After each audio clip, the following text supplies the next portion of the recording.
وہ ہمارے ایک دانش والے ہیں، تو انہوں نے مضمون لکھا، کئی باتیں بڑی پسند آتی ہیں۔ وہ کہتے ہیں کہ میری اہلیہ، ان کو بھی کسی نے نا مس گائیڈ کر دیا تھا، حالانکہ اچھی خاتون ہے، کسی نے مس گائیڈ کر دیا، تو وہ بھی سماجی اور ویلفیئر اور یہ خواتین کو شوق ہوتا نا بننے کا، تو وہ بھی سماج کے اندر اچھا مقام تلاش کرنے کے موڈ میں آ گئی۔ تو کہیں ایک دن جانا تھا تو بڑی بن سنور کے میرے ساتھ وہ گاڑی میں بیٹھ گئی۔ تو میں گاڑی میں، عورتوں کو یہ بھی مسئلہ ہوتا ہے نا کہ ہماری تعریف کرو، تو کئی دفعہ بعض مردوں بیچاروں کو جھوٹ بولنا پڑتا ہے، تو زبردستی کراتی ہے نا جی۔ تو اس میں گنجائش بھی دی ہے شریعت نے گنجائش دی ہے کہ کبھی بیوی کو راضی کرنے کے لیے خلاف واقعہ بات کرنی پڑے تو کر لینی چاہیے، تو وہ کراتی بھی ہیں۔ 3 موقع پر خلاف واقعہ بات کرنے کی اجازت ہے، یعنی واقعے کے خلاف بھی آپ بات کر سکتے ہیں۔ جنگ کے موقع پر 2 لوگوں کو صلح کرانے کے لیے اور بیوی کو راضی کرنے کے لیے کر لیں کوئی ایسی بات، بے شک اپنی طبیعت پہ جبر کر کے کر لیں، گنجائش ہے، اجازت ہے۔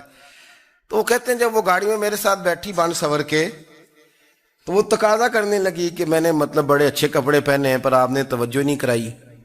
وہ سیاںا بندہ تھا، وہ چاہ رہا تھا کہ میری خاتون سمجھ جائیں۔ وہ کہتے ہیں مجھے پتا تھا کہ بیچاری مس گائیڈ ہو گئی ہے، دل کی بڑی اچھی ہے، سیاਣੀ ہے، لیکن اس کو نا کچھ خواتین نے، کچھ لوگوں نے مل کے اس کو ذہن غلط کر دیا ہے کہ سماج میں نکلو، باہر جاؤ، کام کرو، فلاں کرو، اپنی مرضی سے جیو۔ تو میرے ساتھ گاڑی میں بیٹھی کہیں جانے کے لیے، تو مجھ سے کہنے لگی کہ آپ نے میری طرف توجہ ہی نہیں کی، آپ نے کوئی ذکر ہی نہیں کیا کہ میں کیسی لگ رہی ہوں۔ تو وہ کہتے ہیں میں نے اسے کہا کہ اگر تو ناراض نہ ہو تو پھر میں صحیح والی تعریف کر دوں۔ تو اس نے کہا کہ آپ کر دیں۔ تو کہتے ہیں میں نے درد سے اور خلوص سے اپنی بیوی سے کہا، خلوص کے ساتھ میں نے کہا میں تو روز گھر ہوتا ہوں، روز شام کو گھر ہوتا ہوں، اگر تو میرے لیے تیار ہوتی تو میں تیری تعریف کرتا، لیکن آج تو باہر جانے کے لیے تیار ہوئی، تو پھر ان سے تعریف کی امید رکھ جن کے لیے تو نے تیاری کی ہے۔ میرے لیے تیاری کرتی تو میں تو ہر شام تیرے پاس ہوتا ہوں۔ کہتے ہیں وہ میرے لفظوں میں درد تھا تو وہ بھی رو پڑی، اور کہنے لگی آپ گاڑی روک دیں، مجھے باہر جا کے کسی کو راضی نہیں کرنا، میں نے اسے راضی کرنا ہے جس کو رب کریم نے میرا شوہر بنایا ہے اور میرے لیے منتخب کیا ہے، میرے ماں باپ کو، میں واپس لوٹتی ہوں۔ یہ ایک پہلو ہے سلگتا ہوا، اس کو سمجھا جائے۔ عورت کو ویسے بھی قابو کرنا بڑا آسان ہوتا ہے۔ اعلیٰ حضرت بریلوی رحمۃ اللہ علیہ فرماتے ہیں بیٹیاں نازک شیشیاں ہوتی ہیں، ان کو تو ذرا سی چوٹ لگے تو ٹوٹ جاتی ہیں۔ دیکھیں کتنا بڑا جملہ کہا بریلی کے امام، نازک شیشیاں ہیں، ذرا کوئی آدمی گمراہ کرتا ہے، ذرا خراب کرتا ہے۔ اب دیکھیں نا، یہ جو بچیوں کو بچے مس گائیڈ کرتے ہیں، انہیں بڑے بڑے خواب دکھاتے ہیں، وہ بیچاری ماں باپ کو چھوڑ کے، بہن بھائی کو چھوڑ کے اس کے ساتھ شادی کرتی ہے، پھر جو اس کا بعد میں حشر ہوتا ہے، آپ ادلیاں نو سردار پہن تکے تے شرما والیاں نو جھوٹے ڈولیاں دے۔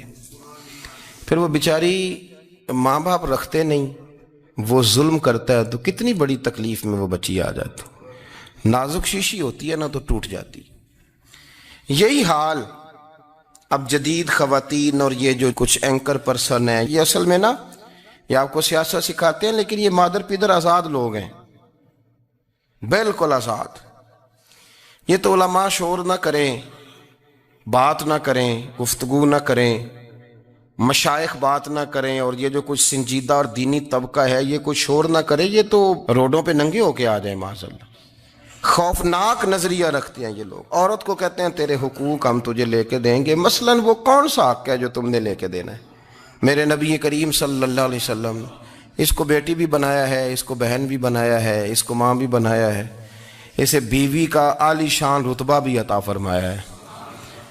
اور چونکہ بیٹی کا بھی حق بڑا بیان کیا جاتا ہے، بہن کا بھی، ماں کا بھی، اور بیوی کے معاملے میں لوگ سمجھتے ہیں کہ زیادہ بات نہیں کرنی چاہیے، شاید مسئلہ خراب ہو جائے۔ حالانکہ نبی پاک صلی اللہ تعالیٰ علیہ وسلم نے بیوی کے بارے میں پتہ کیا فرمایا؟ فرمایا جب تم نکاح کر لیتے ہو تو اپنا ایمان محفوظ کر لیتے ہو۔ اب میں اس کی شرح نہیں کرتا، اب خود کر لیجئے گا کہ وہ ایک ایسی شخصیت ہوتی ہے کہ جس کی موجودگی میں آپ کا ایمان محفوظ ہے۔ اب میں نہیں سمجھتا کہ اس سے بڑی بات کوئی اور ہو سکتی ہے، جس کی موجودگی میں آپ کا ایمان، اور بھئی یہ حدیث پاک عرض کر رہا ہوں، نکاح جب کوئی کر لے تو اس نے اپنا ایمان مکمل کر لیا. اس کا معنی یہ ہوا کہ آپ کا ایمان محفوظ ہے اس کی موجودگی میں. تو اس سے زیادہ بھی یعنی ایمان سب سے قیمتی چیز ہے نا, تو اس کے محفوظ ہونے کی وجہ حضور نے نکاح بیان کر دی. اب میرا خیال ہے بی بی اگر کوئی اس سے بڑا حقوق مانگے گی تو بیوقوفی کرے گی. اتنا بڑا درجہ نبی کریم نے اسے عطا کر دیا, اتنا بڑا مقام دے دیا کہ تو خامند کے ایمان کے محفوظ ہونے کا ذریعہ بن گئی ہے. عورت کو جو حقوق رسول کریم صلی اللہ تعالی علیہ وسلم نے عطا فرمائے, نبی پاک نے جو حقوق دیے, دیکھیں نا حضرت عبداللہ ابن عمر رضی اللہ تعالیٰ عنہ کی اہلیہ بیمار تھی, تو جلدی جلدی سے وہ آئے. تو جب بہت جلدی ہو, سفر بڑا شدید تھا, تو آپ نے جلدی سے نماز ادا کی, جلدی سے چلے. آپ کے خادم کہنے لگے حضور خیریت ہے؟ فرمایا میری بیوی بیمار ہے.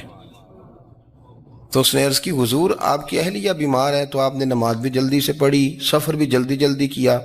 تو فرمانے لگے یہ وہ چیزیں ہیں جو ہمیں مدینے والے رسول نے سکھائی. آپ اس کیفیات کو سمجھیں کہ حضور صلی اللہ علیہ وسلم نے درس دیا. اور پھر ایک اور بہت بڑی بات, یہ فضیلت کسی اور کو نہیں دی. جو عورت کو حضور نے فضیلت دی, یہ فضیلت کسی اور کو نہیں دی. کبھی حضور نے فرمایا کہ تمہارا ابا تمہارے ساتھ بہت سخت رویہ کرے تو تم نے اس کو اس سختی پر داد دینی ہے. فرمایا چلو اگر وہ زیادتی بھی کرے تو تم نے اس کے ساتھ سلوک اچھا ہی کرنا ہے. لیکن آپ ایک بات کو سمجھے نا کہ بچے کے بارے میں, بیٹے کے بارے میں, بیٹی کے بارے میں فرمایا 10 سال کے ہو کے نماز نہ پڑھیں تو سختی کرو, تمہارا ڈنڈا بھی لٹکنا چاہیے. بہت ساری جگہوں پہ بہت سارے لوگوں کے لیے سختی کا حکم دیا, لیکن عورت کے لیے حضور نے جو جملے کہے, اصل میں ہم سمجھتے ہیں کہ یہ ایک بات ہے, مشہور ہو گئی ہے روایت حدیث, تو بس اس کے پس منظر پر اور جملوں کے حسن پر شاید معاذ اللہ غور کرنے کی ضرورت نہیں.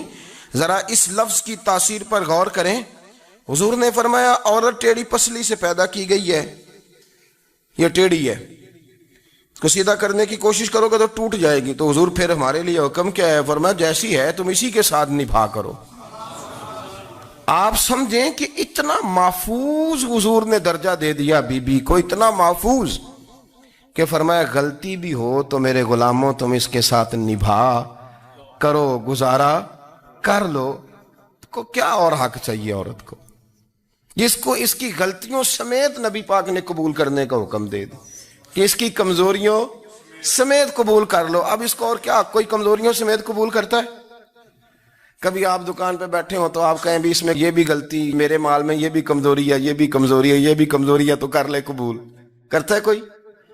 کوئی شخص ایسا ہو جو کسی چیز کی کمزوریاں بیان کر کے کہ اسے قبول کرو؟ پر رسول کریم صلی اللہ تعالی علیہ وسلم نے نا ہمیں سبق دیا, حضور نے ہمیں درس دیا, نبی پاک نے ہمیں پیغام دیا.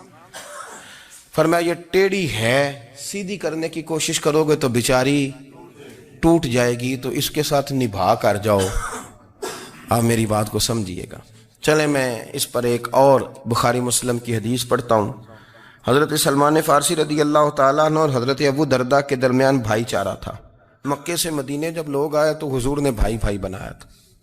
ان کے درمیان بھائی چارہ تھا, تو ابھی پردے کی آیات نازل نہیں ہوئی تھیں, تو لوگ ایک دوسرے کی طرف جاتے تھے. حضرت سلمان فارسی رضی اللہ تعالیٰ عنہ حضرت ابو درداء رضی اللہ تعالیٰ عنہ کے گھر میں تشریف لے گئے, تو دیکھا کہ ان کی بیوی بڑی غمگین بیٹھی ہیں. تو ہم نے فرمایا بہن کیا ہوا؟ تو کہنے لگی تمہارے بھائی کو دلچسپی کوئی نہیں رہی, ہر روز روزہ رکھ لیتا ہے اور ساری ساری رات نفل پڑھتا ہے. حضرت سلمان فارسی کہنے لگے ٹھیک ہے کر لیتے ہیں بندوبست. نماز دین ہے کہ نہیں؟ دین ہے نا یہ چیزیں. لیکن حضرت سلمان فارسی جناب ابو درداء سے کہنے لگے آج میں نے تیرے گھر میں رہنا رات کو, کیونکہ وہ تو ساری رات نماز پڑھتے تھے, نفل پڑھتے تھے. انہوں نے کہا ٹھیک ہے, ایک بستر لا کے بچھا دیا حضرت سلمان فارسی کے لیے. سلمان فارسی فرمانے لگے دوسرا بھی لا. کہا وہ کیا کرنا ہے؟ فرمانے لگے تو نے بھی سونا ہے, میں نے بھی سونا ہے, تو نے بھی سونا ہے. عشاء پڑھیں گے اور پھر دونوں سوئیں گے. کہا میں نے تو نماز پڑھنی ہے. فرمایا تہجد کے وقت اٹھ کے پڑھیں گے, اللہ کے رسول بھی رات آخری حصے میں جا کے نماز پڑھتے.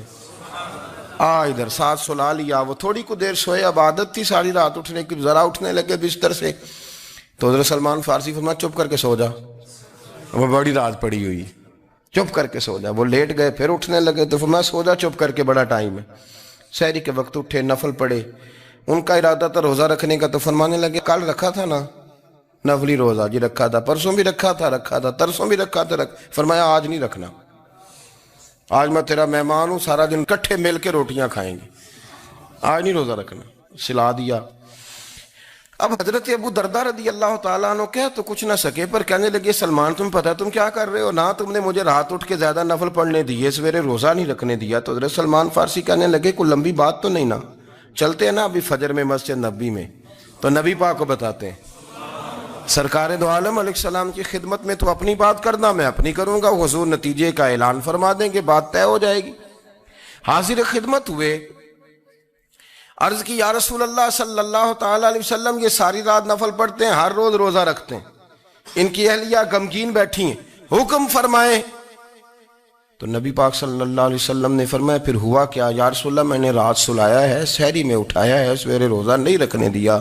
نبی پاک نے فرمایا سلمان فارسی نے ٹھیک کیا، سلمان فارسی نے ٹھیک کیا۔ پھر حضور نے فرمایا، نبی کریم نے فرمایا ابو درداء تیرے اوپر اگر اللہ کا حق ہے، اس کے رسول کا حق ہے، دین کا حق ہے، تو فرمایا تیری آنکھ کا بھی تیرے اوپر حق ہے، تیرے وجود کا بھی تیرے اوپر حق ہے۔ یہ حضور نے فرمایا تیرے بچوں کا بھی تیرے اوپر حق ہے، تیری بیوی کا بھی تیرے اوپر حق۔ اس حق کو بھی سمجھے، حقوق اللہ بھی ہیں، پر تیری آنکھ کا بھی تیرے اوپر کیا مانا کہ تیری آنکھ سونا چاہتی ہے تو اسے سلا بھی، تیرے وجود کا بھی تیرے اوپر حق ہے، تو تیرا وجود آرام کرنا چاہتا ہے تو اسے آرام بھی کرا۔ اور پھر وہاں نبی پاک صلی اللہ علیہ وسلم نے فرمایا میں تم سب، سننا یہ لفظ حدیث کے، حضور نے اسی موقع پر فرمایا میں تم سب سے زیادہ اپنے رب کو جانتا ہوں اور میں تم سب سے بڑھ کر اپنے رب سے ڈرتا ہوں۔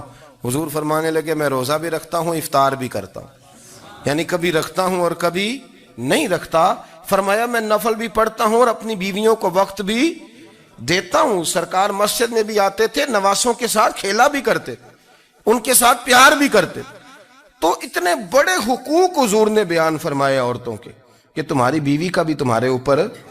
لو ایک حدیث بخاری کی اور یہاں بیان کر دیتا ہوں۔ ایک شخص نے آ کے عرض کی یا رسول اللہ صلی اللہ تعالی علیہ وسلم جہاد کے لیے تیاری ہو گئی ہے، صفیں بن رہی ہیں، مجاہدین کی تیاری ہے، تو میرا بھی نام لکھ دیا گیا ہے مجاہدوں کی لسٹ میں، لیکن یا رسول اللہ صلی اللہ تعالی علیہ وسلم میری بیوی نے حج کی تیاری کر لی ہے اور میرے دوستوں نے، صحابہ نے میرا نام مجاہدین کی لسٹ میں لکھ دیا، تو میرے لیے کیا حکم ہے؟ یہ بخاری مسلم ہے۔ تو نبی پاک صلی اللہ تعالی علیہ وسلم نے فرمایا جہاد پہ کوئی اور چلا جائے گا تو بیوی کے ساتھ حج کرنے جا، اسے محرم کی ضرورت ہے، وہ تیرے بغیر کیسے جائے گی؟ مجاہدین کو تو اور مجاہد مل جائے گا، پر تو اپنی بیوی کے ساتھ جانا۔ نبی پاک صلی اللہ علیہ وسلم نے مرد کو محافظ بنایا ہے، عورت کو مرد کا قیدی نہیں بنایا، بلکہ عورت کو حفاظت عطا کی اور مرد کو اس کا محافظ بنایا۔ اب بچیاں آزاد ہونا چاہتی ہیں، اور آزادی بھی وہ والی کہ جو بنیادی طور پر آزادی نہیں، فحاشی ہے۔ میں نے بہت پہلے کہا ہے کہ اسلام بیٹیوں کو قیمتی سمجھتا ہے۔ جس بندے کے پاس 20 تولے سونا ہو وہ چوک میں لے کے نہیں آتا، وہ قیمتی چیز ہے، اس نے چھپا کے رکھی ہوتی ہے۔ تو جو نبی پاک صلی اللہ علیہ وسلم کا کلمہ پڑھنے والے بیویاں، اسلام انہیں قیمتی سمجھتا ہے، کہتا ہے کہ تم قیمتی ہو لہذا گھر کے اندر رہو، تم باہر نہ ہو۔ لیکن عورتیں ہیں کہ ان کو بلا وجہ لوگ خراب کر دیتے ہیں اور بلا وجہ وہ اس مغالطے کا شکار ہو جاتی ہیں۔